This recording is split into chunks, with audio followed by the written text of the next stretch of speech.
akan coba bergabung dengan Raja Juli Antoni, Sekjen Partai Solidaritas Indonesia melalui sambungan telepon. Halo, selamat sore Mas Raja. Selamat sore. Iya, Mas Raja, saya ingin komentar Anda terhadap posisi PSI di survei Carta Politika hanya 2,2%, Mas Raja. Ya, pertama bagi PSI, survei adalah alat untuk kita belajar ya.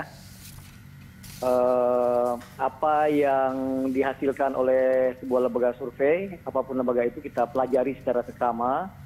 Meskipun kami juga punya survei internal ya yang lebih detail melihat tadi kalau bicara tentang dapil potensial di mana, semi potensial di mana, kita juga pemetaan itu. Tapi ya terima kasih kepada Carta, ya hari ini 2,2 ya. Kemarin 1,3, ada yang buat 1,3, ada yang sudah bikin 3,2, bahkan kemarin saya baca juga ada 4,2 ya. Kalau survei internal PSI berapa, Mas Raja? Saya nggak bisa sebutkan ya, bahkan itu di breakdown. Tapi lolos 4% ya? Belum sampai. Belum. Tapi kami pada posisi yang sangat optimis ya. Mungkin kalau saya buka insight-nya, kami berada pada posisi yang sangat optimis dengan hasil survei internal kami yang saya katakan tadi, karena pemilihnya sangat spesifik. Dari segi demografi, mereka adalah urban, educated, dan kelas menengah.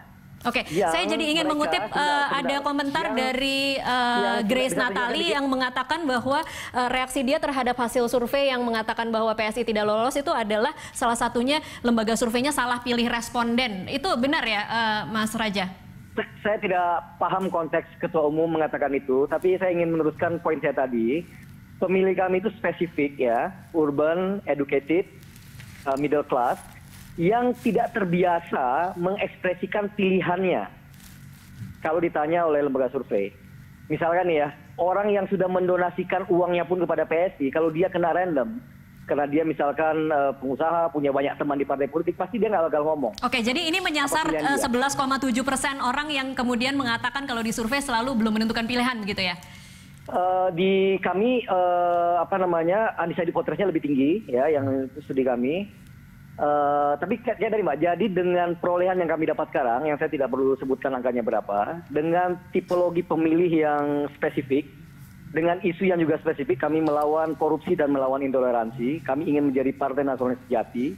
Ternyata ini mendapat resonansi juga di bawah ya, dapat sambutan yang baik, dan kita berharap undecided itu dalam 2 minggu terakhir ini ya, 13 hari ini, nyampe kita bahkan lebih dari 4% itu. Oke, terakhir Mas Raja, apa kira-kira strategi PSI dalam menit-menit terakhir menjelang berakhirnya kampanye yang kemudian masih bisa memboost elektabilitasnya PSI? Ya, pertama semua calon anggota legislatif kami meminta untuk mengetuk 3 hal. Pertama, mengetuk pintu rumah rakyat.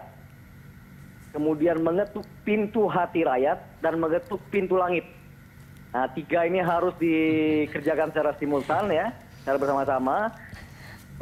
Dan sekarang kami sedang melakukan apa yang kami sebut sebagai safari toleransi.